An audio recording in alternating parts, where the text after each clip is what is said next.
Hey guys, how you doing? Welcome back to the channel. My name is Elias, and if you like car content, hit that button below to subscribe. So I've been asked a number of times what my thoughts were on the brand new Kia Stinger. In case you've been living under a rock, Kia Stinger is a new car that's came out from Kia, and it's basically hitting all of the internet pretty hard. A lot of people are talking about it, and you guys want to know what I think about it. So let's get started, and let's talk about what I think of the new Kia Stinger.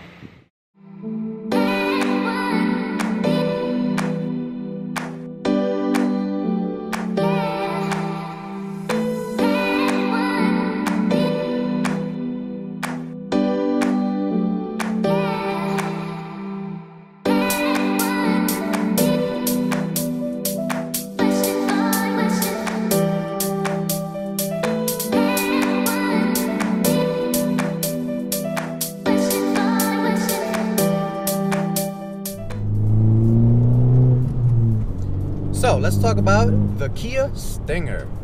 Very exciting car that's been all over the internet for the last 6 months or so. Everyone's reviewing it, talking about it, excited about it. There's a huge PR campaign, I think, from Kia pushing the Kia Stinger product as kind of their halo car. And it's for good reason. I think they did a really good job in a lot of aspects of the Kia Stinger. A lot of you guys have been asking me what my thoughts were on the Kia Stinger. So here are my thoughts.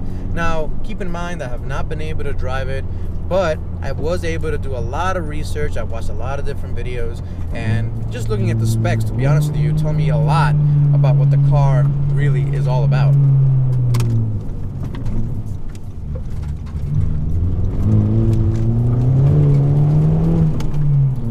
So let's start out with the specs. Now, the Kia Stinger comes in two different engines, the 2.0T and the 3.3 liter twin turbocharged V6. Now, of course, you don't want to hear me talk about the 2.0T, that's the base model. I don't recommend you get the base model of the Kia Stinger. If you're going to go for the Kia Stinger, go for that 3.3 liter twin turbocharged V6. So in that configuration, you have 365 horsepower, 376 foot-pounds of torque, and you have the option of either all-wheel drive, which costs an extra $2,000, or rear-wheel drive with a limited slip differential in the back. Now, which option would I choose? Well, if I had all-wheel drive with a limited slip differential, I would do that, but unfortunately, since the all-wheel drive does not have a limited slip differential option, I would go for the rear-wheel drive with that LSD in the back. I've shown you guys in the BMW 335d that doesn't even have a limited slip differential, but even without that, in the snow, it does pretty well even going uphill. So I'm not too worried about inclement weather, so I would just get the rear wheel drive and the limited slip differential option. Now, one of the things that I love about the Kia Stinger is, of course, that hatchback. I'm a big sucker for hatchbacks because, you know, I believe a car should be more than just a way to drive here and there. I feel like you should be able to put stuff in the back if you need to. And the hatchback in the Kia Stinger, while it doesn't look that spacious, it's still a hatchback. You can put a lot of crap back there. Very useful, way more useful than a regular trunk. I just don't see why I would buy a car with a regular trunk anymore when there are so many options for hatchbacks.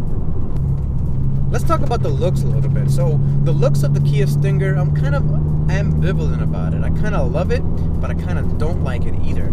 So the things I like about it is that the swoopy design. I love, like I said, that hatchback design. It just kind of looks like a Grand Touring kind of coupe with 4 doors, and it just looks like it looks like a fast car, which is great.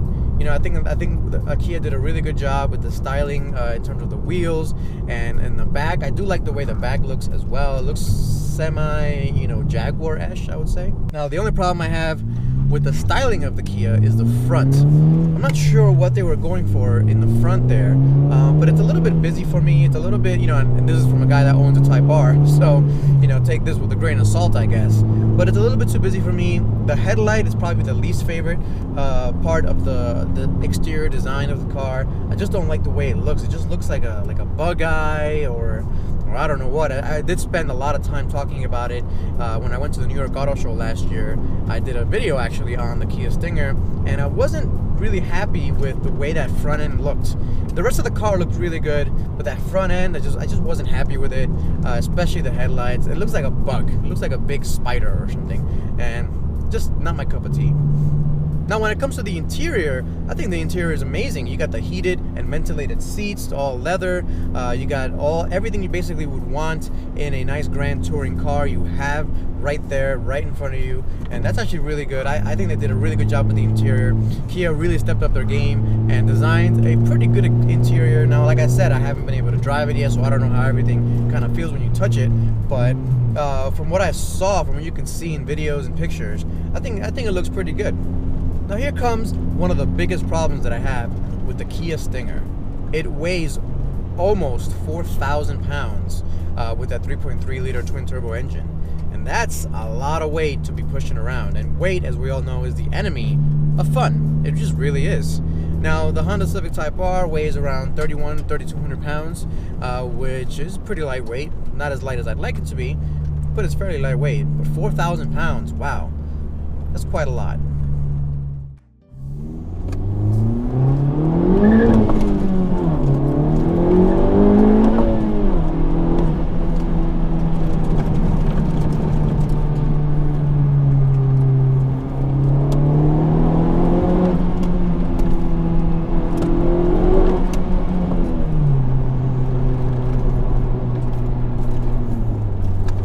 Now, 4,000 pounds is a lot of weight, and with 4,000 pounds, it's difficult to do a lot of fun things you can do with a car. Now, a big problem with heavier cars is that the tires, the brakes, the steering, everything has to work that much bit harder to go fast.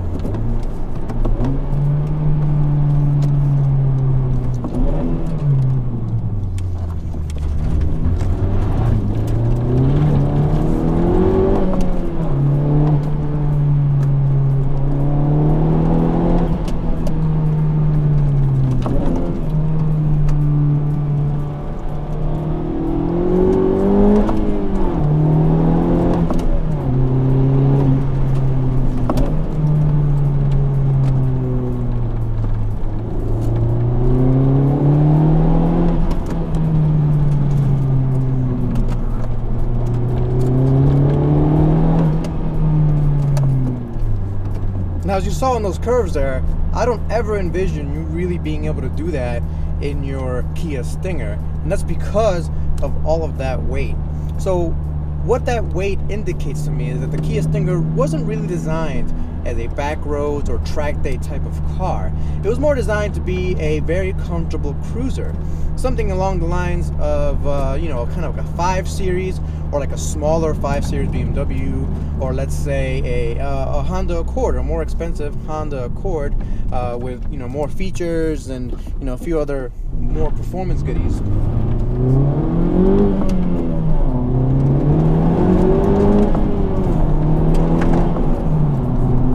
So, with that said, is the Kia Stinger the right car for you? Well, the answer to that is, what kind of car are you looking for? Are you never going to track your car? Are you never going to be really pushing your car on the back roads all that much? You know, is the way I'm driving right now something that's not appealing to you at all?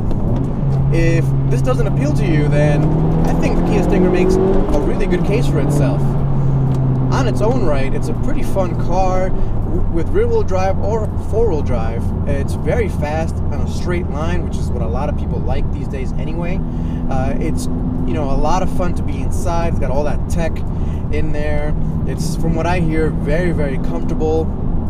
It can do a lot of things for a lot of people. It's practical, and for some people, they like the way the front looks. Even without the front looking that great, I still think the Kia looks pretty good for what it is.